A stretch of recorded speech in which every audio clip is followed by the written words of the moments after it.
बार गंगा के तट के किनारे था एक सुंदर सा आश्रम, जहाँ पर कुछ तपस्वी रहते थे शांति से, और गुरु यज्ञ के कुछ चेले जो हमेशा ध्यान करने में मग्न रहते थे। गुरु यज्ञ आत्मा अनुशासन का पालन किया करते थे।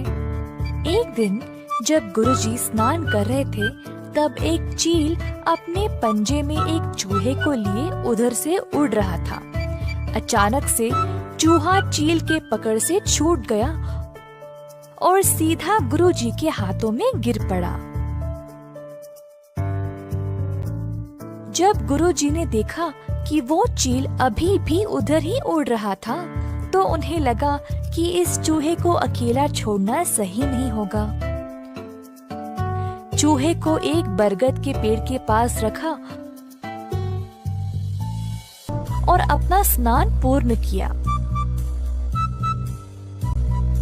अपनी शक्तियों का इस्तेमाल करके उन्होंने उस चूहे को एक छोटी सी लड़की में बदल डाला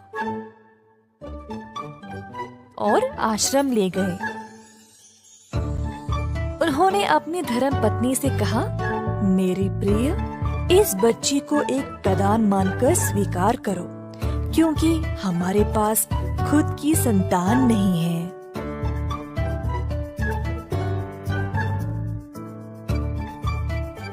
तो छोटी लड़की आश्रम में रहने लगी गुरुजी के ख्याल में।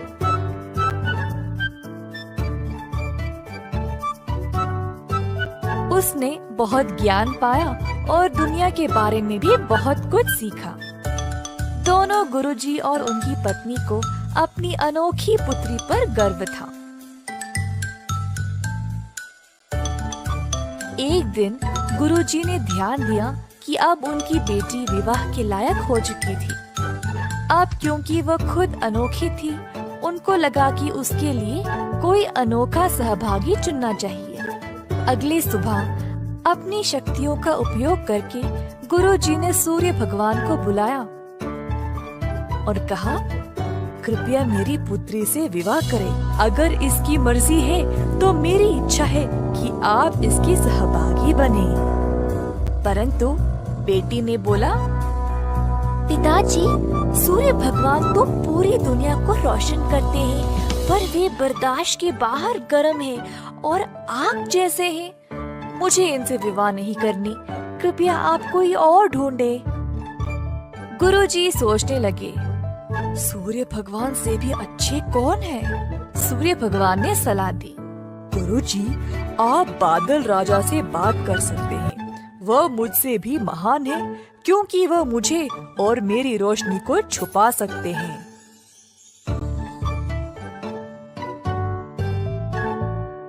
तो गुरुजी ने अब बादल राजा को बुलाया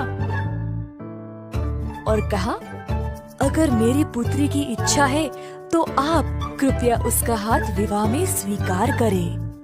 परंतु बेटी ने फिर से कहा, पिताजी, बादल राजा बहुत ही अंधेरे, गीले और ठंडे हैं। मुझे इनसे शादी नहीं करनी। कृपया किसी और को ढूंढें। गुरुजी सोचने लगे, अब बादलों के राजा से भी महान कौन है? बादल राजा ने सलाह दी, गुरुजी, आप वायु राजा से बात करें। वे मुझसे भी महान हैं, क्योंकि वे मुझे उड़ा सकते हैं। तो गुरुजी ने अब वायु राजा को बुलाया।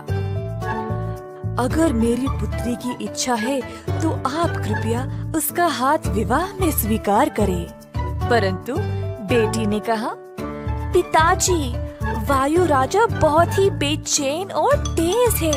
हर समय दिशा बदलते रहते हैं। मुझे इनसे शादी नहीं करनी। आप किसी और को ढूंढे। गुरुजी फिर से सोच में पड़ गए। अब वायु राजा से भी महान कौन है? वायु राजा ने सलाह दी, गुरुजी, आप पर्वत महाराज से बात कर सकते हैं। वे मुझसे भी महान हैं, क्योंकि वे मुझे रोक सकते हैं। तो गुरुजी ने अब पर्वत महाराज को बुलाया और कहा, अगर मेरी पुत्री की इच्छा है तो आप कृपया उसका हाथ विवाह में स्वीकार करें। पर बेटी फिर से बोल उठी, पिताजी, पर्वत महाराज बहुत ही सख्त और कठोर है। वह एक ही जगह रहते हैं। मुझे इनसे शादी नहीं करनी। कृपया आप किसी और को चुनें। गुरुजी सोचने लगे, अब पर्वत महाराज से भी महान कौन है? पर्वत महाराज ने सलाह दी, क्यों ना आप चूहे के राजा से बात करें। वह मुझसे भी महान है क्योंकि वे मुझ में भी छेद बना सकते हैं।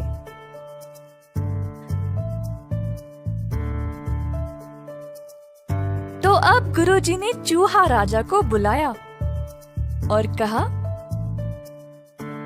अगर मेरी पुत्री की इच्छा है तो आप कृपया उसका हाथ विवाह में स्वीकार करें। जब बेटी चूहे राजा से मिली तो वह बहुत प्रसन्न हो गई और शर्माते हुए अपनी रजामंदी दे दी। अब अंत में गुरुजी अपनी शक्तियों का उपयोग करके अपनी बेटी को वापस एक सुंदर चूही में बदल डाला ताकि वह अपने विवाहिक कर्तव्यों को निभा सके। अंततः गुरुजी की बेटी का विवाह हो गया। किसी ने सही कहा था, जो जन्मजात है वह कभी नहीं बदल सकता। ये कहानी है एक गांव की, जहां रतन नाम का एक आदमी रहता था। उसके 3 बेटे थे।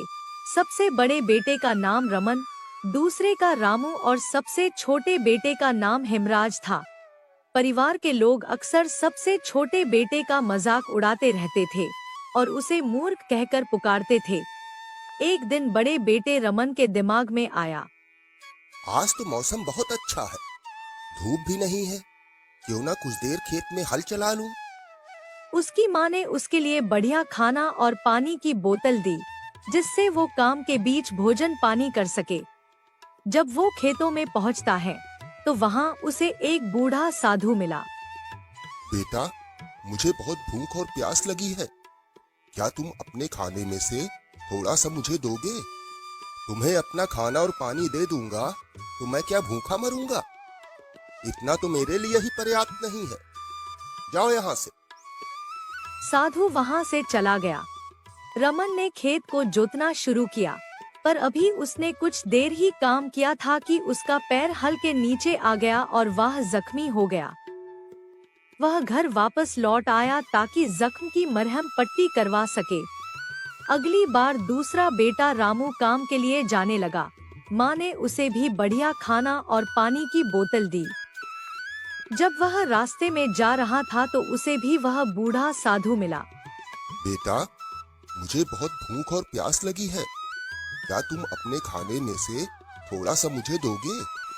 अगर मैं अपना खाना तुम्हें दे दूंगा तो मेरा खाना कम नहीं हो जाएगा, जाओ यहाँ से। और वह भी खेतों को जोतने लगा कि अचानक उसका पैर एक पत्थर से टकरा गया और वह भी जख्मी हो गया, जिसके बाद वह भी घर वापस आ गया। अब सबसे छोटे बेटे हेमराज ने पिता से कहा, पिताजी, मैं भी खेतों को जोतना चाहता हूँ। यहाँ बड़े बड़े डूबे जा रहे हैं और इस गधे को पानी ही कम लग रहा है। तुम्हारे भाई तो लंगड़े होकर आ गए। अच्छा होगा कि तुम घर पर ही रहो, क्योंकि तुम इस बारे में कुछ नहीं जानते। पिताजी, मुझे एक मौका दीजिए। जाओ, चोट खाओगे तो अकल ठिकाने आ जाएगी।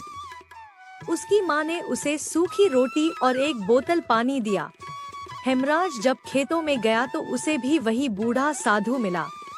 बेटा, मुझे बहुत भूख और प्यास लगी है, क्या तुम अपने खाने में से थोड़ा सा खाना मुझे दोगे? मेरे पास तो सिर्फ 2 सूखी रोटी और पानी है। अगर आपको कोई समस्या ना हो तो हम एक एक रोटी खा लेंगे। वो दोनों खाना खाने बैठ गए। जब लड़के ने खाना निकाला तो सूखी रोटी की जगह बढ़िया खाना और पीने के लिए मीठा पानी था। उन्होंने पेट भरकर खाना खाया। जब बूढ़ा साधु वहाँ से जाने लगा तो हेमराज से कहा, बेटा, तुम बहुत दयालु हो। तुमने मेरे साथ अपना भोजन साझा किया। मैं तुम्हें आशीर्वाद देता हूँ। तुम खेत के उस कोने में खुदाई करो, वहाँ पर तुम्हें कुछ मिलेगा। फिर उसने हेमराज से विदा ली और चला गया। हेमराज उस जगह की खुदाई करने लगा। अचानक उसका फावड़ा किसी धातु से टकराता है और खुदाई करने पर उसे शुद्ध सोने का एक हाथी मिला। हेमराज ने उसे उठाया और जाने लगा। चलते चलते उसे एक गुफा मिली। खुदाई करते करते काफी थकान लग रही है। रात भी होने वाली है। आज रात इसी गुफा में आराम कर लेता हूँ। सुबह आराम से घर के लिए निकलूंगा। इसी बीच 3 चोरों की नजर उस पर पड़ती है। जैसे ही हेमराज सोया, एक चोर चुपके से गुफा में घुसा और हाथी को चुराना चाहा, पर जैसे ही उसने हाथी को छुआ वह ताजुब में पड़ गया, क्योंकि वह तो हाथी से चिपक ही गया। तभी दूसरा चोर आया। उसने भी हाथी को चुराने की कोशिश की, पर जैसे ही उसने पहले चोर को छुआ वह भी उससे चिपक गया। तीसरे चोर ने भी हाथी को चुराने का प्रयास किया, पर जैसे ही वह आगे बढ़ा दोनों चोर चिल्लाए, दूर रहो, भगवान के लिए दूर रहो। तुम क्या कहना चाह रहे हो? मुझे तो कुछ समझ में ही नहीं आ रहा है। उसने सोचा अगर ये दोनों यहाँ हैं, तो मैं भी यहाँ जाता हूँ, और वह भी चला गया। पर चोरों को छूने की देर थी कि वह भी उनके साथ वैसे ही चिपक गया जैसे बाकी दोनों चोर चिपके थे। वो सारी रात हाथी के साथ ही रहे। अगली सुबह हेमराज ने हाथी को लिया और चल दिया। वो 3 चोर हाथी के साथ चिपके थे, पर हेमराज ने उन पर ध्यान ही नहीं दिया। वह जहाँ तेज गति से चलता, उन्हें भी तेज चलना पड़ता, क्योंकि वो हाथी के साथ चिपके हुए थे। जाते जाते उन्हें रास्ते में एक ब्राह्मण मिला। वह हेमराज और उन चोरों को पहचानता था। जब उसने यह कतार देखी तो हेमराज से बोला, तुम मूर्ख हो, ये तो मैं जानता था, पर अब तुमने चोरों की भी संगत कर ली है। ये मैं आज देख रहा हूँ।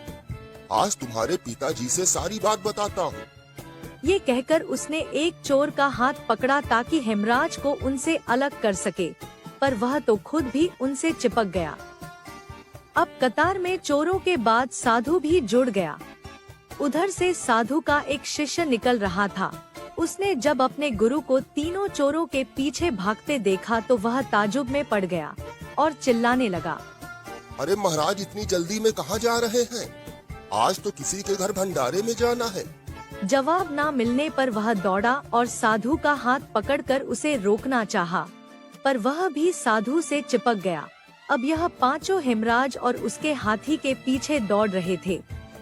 आखिर में वह एक ऐसे गांव पहुंच गए जहां के जमींदार की सिर्फ एक बेटी थी और वह बिल्कुल उदास रहती थी। कोई भी उसे हंसा नहीं पा रहा था। यहाँ तक कि जमींदार ने यह ऐलान करवा दिया था कि जो उसकी बेटी को हंसा देगा वह उससे उसकी शादी कर देगा। यह बात सुनकर हेमराज अपने हाथी और कतार के साथ वहां पहुंच गया।